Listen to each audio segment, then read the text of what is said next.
Basahin natin ang Romans chapter 1 verse 21 to 32. Kahit nakilala nila ang Diyos, siya'y hindi nila pinarangalan bilang Diyos, ni pinasalamatan man.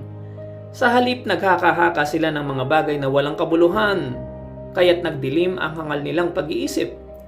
Sila'y nagmamarunong ngunit lumitaw na sila'y mga hangal. Tinalikuran nila ang kalwalhatian ng Diyos na walang kamatayan, at ang sinamba nila'y mga larawan ng mga taong may kamatayan, ng mga ibon, ng mga hayop na lumalakad, at ng mga hayop na gumagapang.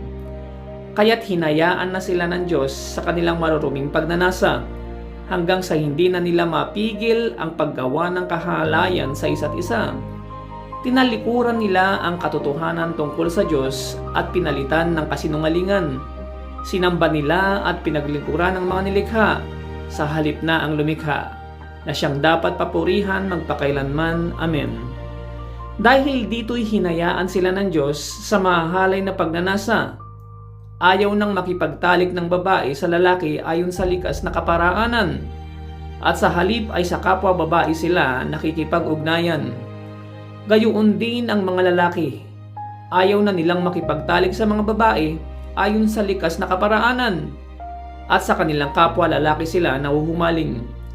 Ginagawa nila ang mga kasuklam-suklam na bagay, kaya't sila'y paparusahan ng nararapat sa kanilang masasamang gawa. Dahil ayaw nilang kilalanin ng Diyos, hinayaan sila ng Diyos sa masasamang pag-iisip at sa mga gawaing kasuklam-suklam.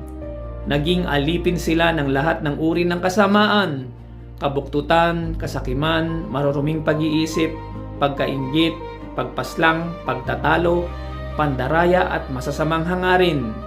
Sila'y naging mahilig sa tsismis, mapanirang puri, nasusuklam sa Diyos, walang pakundangan, mapagmataas, mayayabang, mapagkathan ng kasamaan, at suwail sa magulang. Sila'y naging mga hangal, mga taksil, mga walang puso, at di marunong lumingap sa kapwa. Nalalaman nila ang utos ng Diyos na karapat-dapat sa parusang kamatayan ng mga gumagawa nito. Gayunman, hindi lamang patuloy sila sa paggawa nito, kundi sumasang-ayon pa sila sa mga gumagawa rin ng mga ito.